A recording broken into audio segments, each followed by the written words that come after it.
Olá, queridos, a paz do Jesus. Espero que você e a sua família estejam bem, debaixo da presença, do amor do nosso Senhor e Salvador Jesus Cristo. Nós estamos aqui para mais um dia, mais um domingo de meditação à luz da palavra do Senhor. Estamos aqui encerrando mais um mês e com isso encerrando a nossa temática desse mês, mês da família, onde nós vimos e fomos conduzidos pelo Senhor acerca de famílias que foram abençoadas pelo Senhor e viveram coisas extraordinárias, grandiosas com Ele. E para esse dia, para finalizar este momento, eu queria convidar você. Então, abrir comigo a sua Bíblia, lá no Evangelho de Mateus, capítulo 1, do versículo 18 ao verso 20. Depois, o capítulo 2, versículo 1 e os versos 11 ao verso 15. Evangelho de Mateus, capítulo 1, versículo 18. Diz assim, então, a palavra do Senhor para nós. Ora, o nascimento de Jesus Cristo foi assim. Estando Maria, sua mãe, desposada com José, sem que tivesse antes coabitado, achou-se grávida pelo Espírito Santo. Mas José, seu esposo, sendo justo e não querendo infamar, resolveu deixá-la secretamente. Enquanto ponderava nessas coisas, eis que lhe apareceu em sonho um anjo do Senhor, dizendo: José, filho de Davi, não temas receber Maria, tua mulher, porque o que nela foi gerado é do Espírito Santo. Capítulo 2, versículo 1. Tendo Jesus nascido em Belém da Judéia, em dias do rei Herodes, eis que vieram os magos do Oriente a Jerusalém. Versículo 11.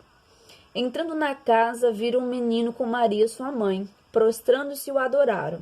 E abrindo seus tesouros, entregaram-lhe suas ofertas, ouro, incenso e mirra. Sendo por divina advertência prevenidos em sonhos para não voltarem à presença de Herodes, regressaram por outro caminho à sua terra. Tendo eles partido, eis que apareceu um anjo do Senhor a José em um sonho e disse: Dispõe-te, toma o menino e sua mãe e foge para o Egito, e permanece lá, até que eu te avise, porque Herodes há de procurar o menino para o matar. Dispondo ele, tomou de noite o menino e sua mãe e partiu para o Egito. E lá ficou até a morte de Herodes, para que se cumprisse o que fora dito pelo Senhor por intermédio do profeta: do Egito chamei o meu filho. Amém? Palavra do Senhor para nós, filhos do nosso Senhor e Pai. Queridos, nós chegamos ao fim, como eu estava dizendo, como eu disse, a essa temática, famílias comuns, vivendo, destinos extraordinários no Senhor. Não podíamos encerrar de outra forma, sem ser essa, de vermos um pouquinho acerca, dessa história, dessa família muito especial, que foi a família, de Jesus, Maria e José, os seus pais terrenos aqui na terra. Então, querido, essa família, ela foi uma família comum, como a sua, como a minha, mas eles tiveram atitudes que o fizeram encontrar graça, favor diante do Senhor, que os levaram a viver o que eles viveram em Deus. Eles eram homens de fé, pessoas de fé, tementes ao Senhor, piedosos, ou seja, atos de piedade é a nossa relação com Deus, de oração, de comunhão, de jejum, de leitura da palavra. Eles eram pessoas que buscavam, agradar e obedecer ao Senhor em todo o tempo. E, no entanto, que nós vamos ver que eles circuncidaram Jesus, eles apresentaram o menino no templo, eles ofereceram sacrifício por seu nascimento, eles comumente subiam ao templo de Jerusalém anualmente, de acordo com a tradição. Então, eles eram pessoas conhecedoras da palavra, das escrituras do Senhor até aquele momento. Porque se nós olharmos para o texto, não foi Deus que os orientou a fazer essas coisas no seu cotidiano, no seu dia a dia, mas eles, conhecedores de sua palavra, o fizeram. Então isso mostra que eles eram especiais e obedientes à palavra do Senhor. Todas as vezes que nós, assim como eles, nos empenhamos em conhecer o Senhor, a sua palavra, o Senhor permite ser achado de nós, como ele levantou o profeta Jeremias para dizer: e eu serei achado de vós.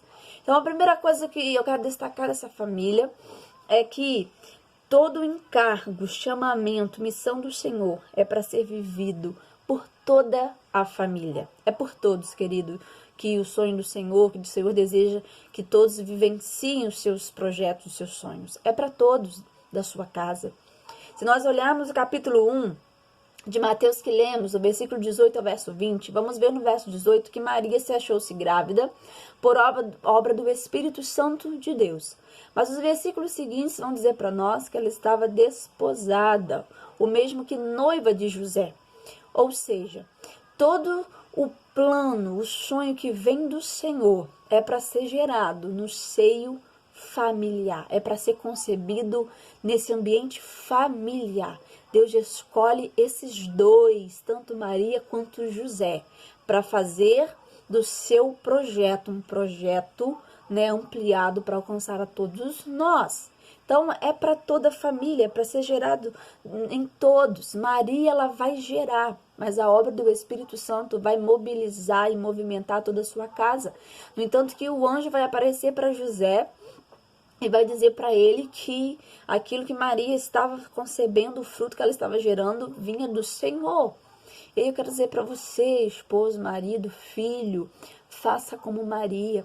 Lá em Lucas vai dizer que ela disse que se cumpre em mim, segundo a palavra do Senhor. Esse tem que ser o nosso comportamento, de ser entregues ao Senhor e deixar que Ele cumpra em nós aquilo que está no coração dEle. Porque, querido, quem vai tratar, quem vai alcançar, quem vai convencer a sua casa, os seus familiares é o Senhor. Foi o anjo do Senhor que convenceu José, e ele então, o texto vai dizer que ele recebeu Maria. Foi o anjo do Senhor, foi o Senhor. Não foi Maria que foi lá tentar explicar para ele, olha, faz isso, é isso, o anjo apareceu. Não, foi o Senhor que o convenceu. Então, que eu e você possamos viver os planos do Senhor, porque é Ele que vai convencer os nossos a receber o projeto e os sonhos dEle, porque são melhores e maiores que o nosso. É o Senhor que vai os convencê-lo a viver esses sonhos dEle aqui na terra, e convencendo-os que vale a pena cada sonho, cada caminho junto com o Senhor. Então, saiba que aquilo que o Senhor está gerando em você ou na sua família vai alcançar a todos. Amém? Segunda coisa que eu aprendo com essa família é que eles seguiam as orientações do Senhor sem hesitar. Lá dos versículos 13, versículo 11, perdão, ao verso 15, nós vamos ver que o Senhor então vai advertir, José em sonho a pegar Maria e o menino Jesus e descer ao Egito. E ir ao Egito, e a Bíblia vai dizer que foi num sonho, ou seja, José estava dormindo, e o versículo vai dizer que ele tomou-os então de noite e foi para o Egito. Ou seja, ele acabou de acordar daquele sonho e imediatamente tomou Maria, o seu filho, e foram obedecer a palavra, as orientações do Senhor. Por isso que lá em Provérbios, capítulo 3, versículo 4, vai dizer assim, os versos 1 desses capítulos. Diz assim: filho meu, não te esqueças do meu ensino, ouvi, ó filhos meus, a instrução de teu pai. Então aqui, queridos, nós somos orientados a ouvir a instrução do Senhor.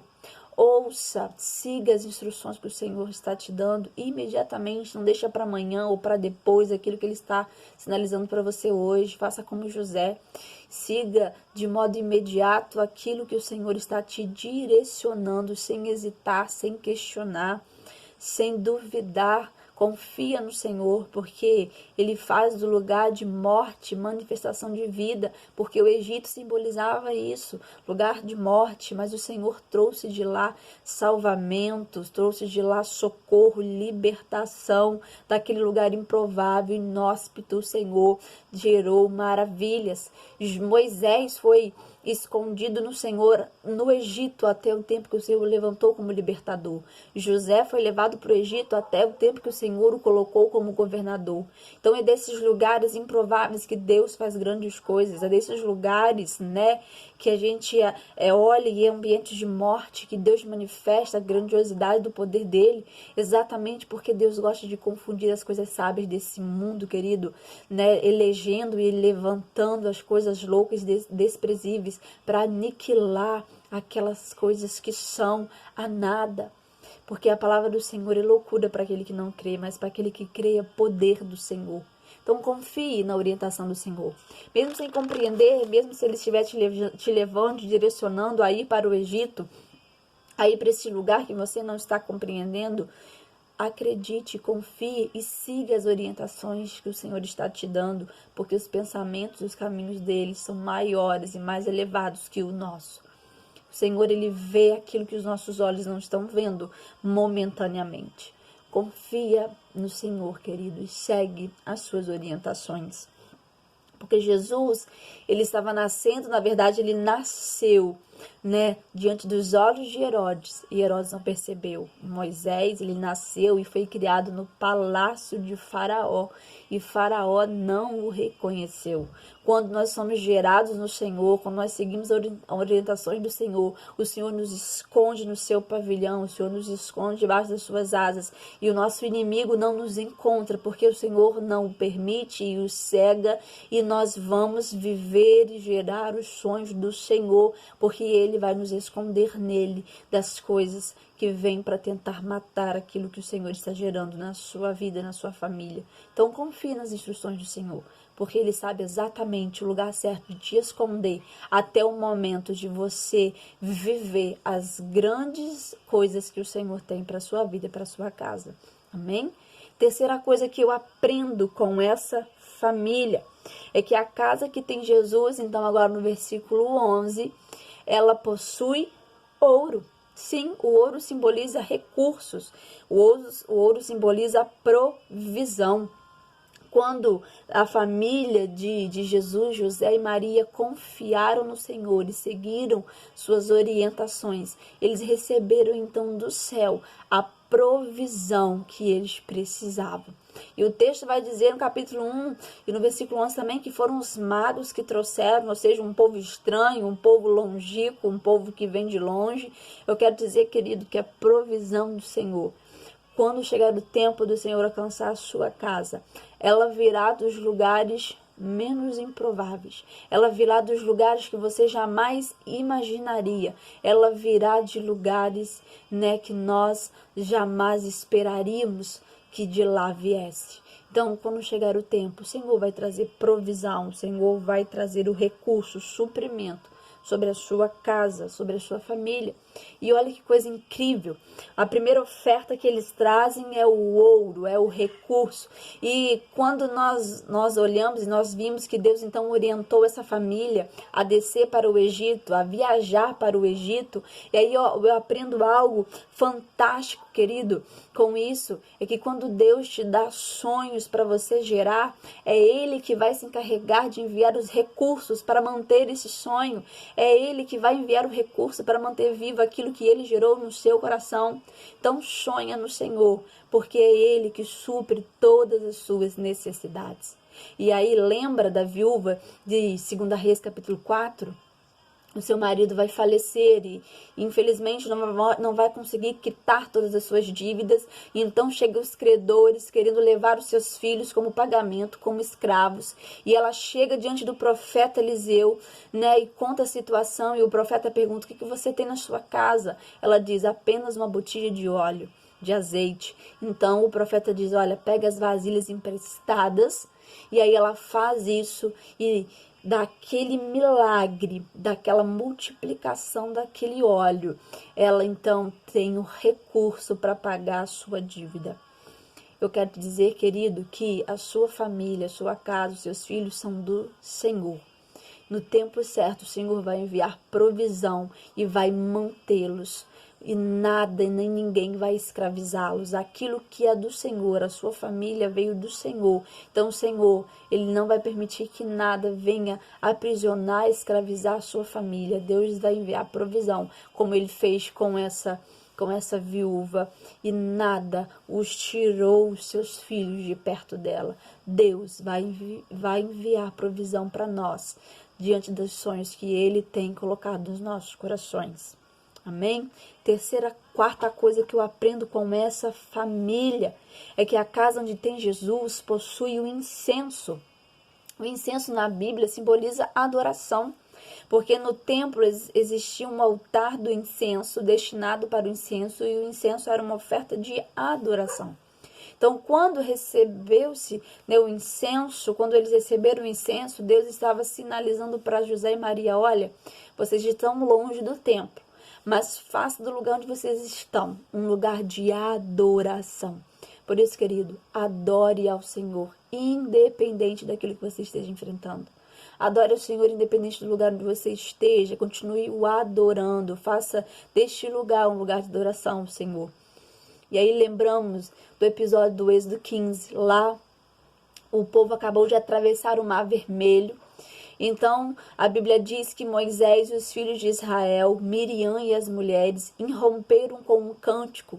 Eles adoraram ao Senhor naquele lugar.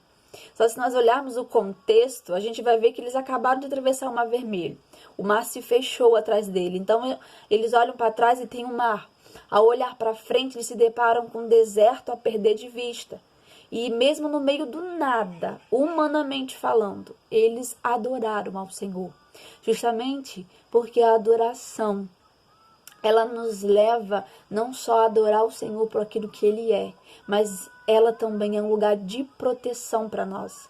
Ela nos protege do engano da nossa alma, que por vezes tenta nos fazer esquecer dos feitos que o Senhor está fazendo agora, dos feitos que o Senhor está realizando hoje, daquilo que Ele está fazendo na sua vida, na sua casa.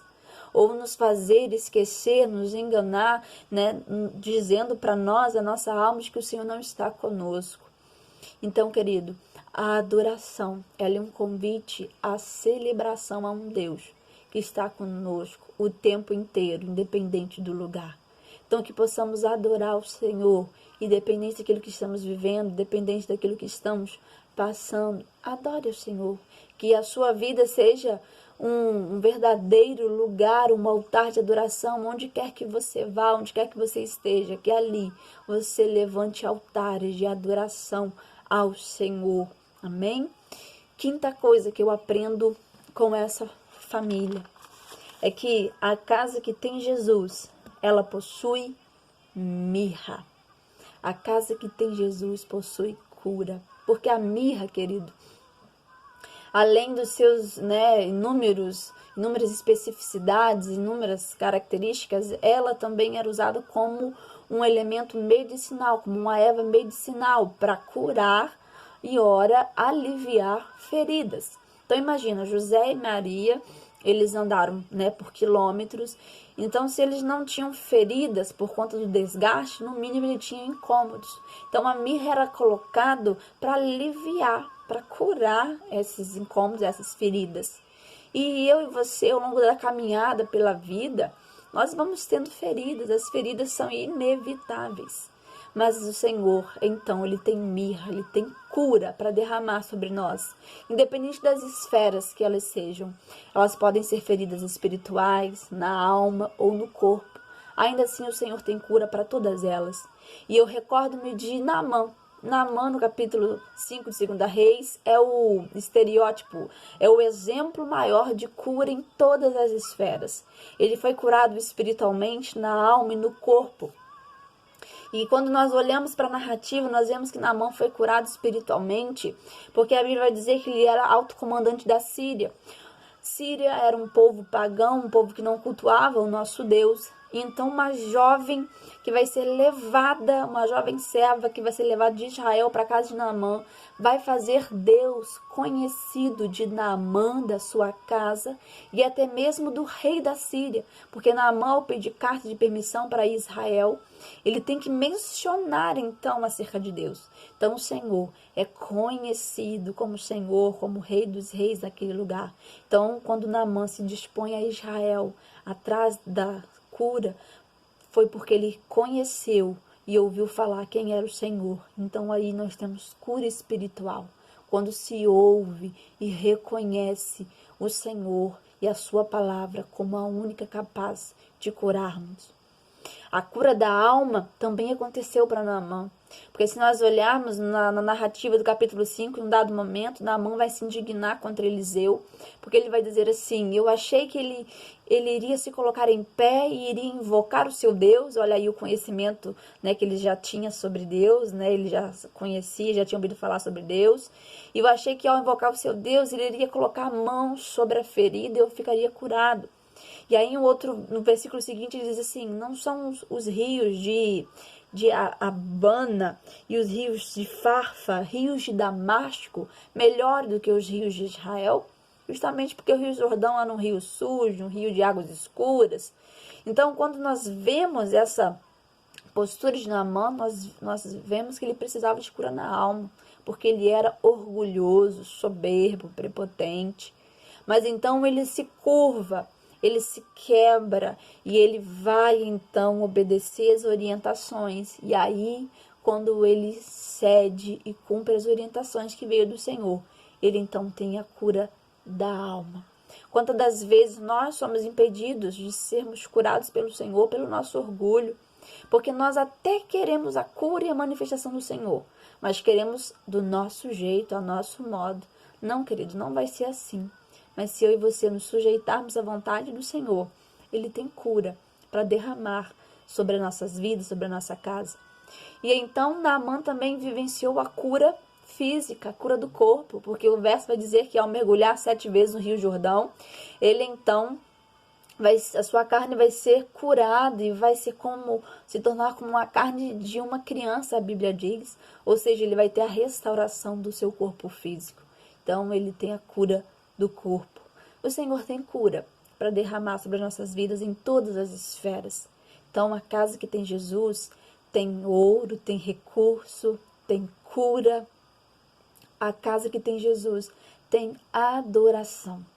A casa que tem Jesus entende que aquilo que um está gerando é para alcançar a todos, que o sonho do Senhor é para ser vivido por todos no seio da família. A casa que tem Jesus segue as orientações que o Senhor está dando, mesmo sem entender, mas segue, porque é melhor obedecer do que sacrificar. Então, que nós possamos ter aprendido, com essa família. Nós sabemos que José e Maria viveram grandes coisas no Senhor. O seu filho Jesus, se tornou o que se tornou também pelo ambiente familiar que ele nasceu. Porque capítulo 3 de Mateus, se não me falha a memória, vai dizer que Jesus era submisso aos seus pais terrenos. Então, nós vemos que eles ensinaram, todas as coisas também que estavam diante deles para Jesus. Jesus se tornou o que foi porque tinha um pai e uma mãe tementes e obedientes ao Senhor. Então, que nós possamos também seguir os exemplos dessa família e viver coisas extraordinárias no Senhor. Que possamos viver todos aqueles exemplos das famílias lá atrás, família de Joquebede, família de Noé, família de Zacarias e Isabel, família de Ana, de Samuel, de Eucana, essas famílias que nós vimos e tantas outras famílias na Bíblia, que aprenderam com seus erros e com seus acertos, mas viveram o cumprimento do Senhor. Porque os erros, querido, não são para nos impedir, mas toda vez que nós erramos, que nós possamos voltar esses erros para o Senhor, porque no Senhor esses erros trazem para nós aprendizado de vida e contribui para o nosso crescimento no Senhor. Erro não é para nos parar, não é para nos desmotivar ou nos fazer sucumbir.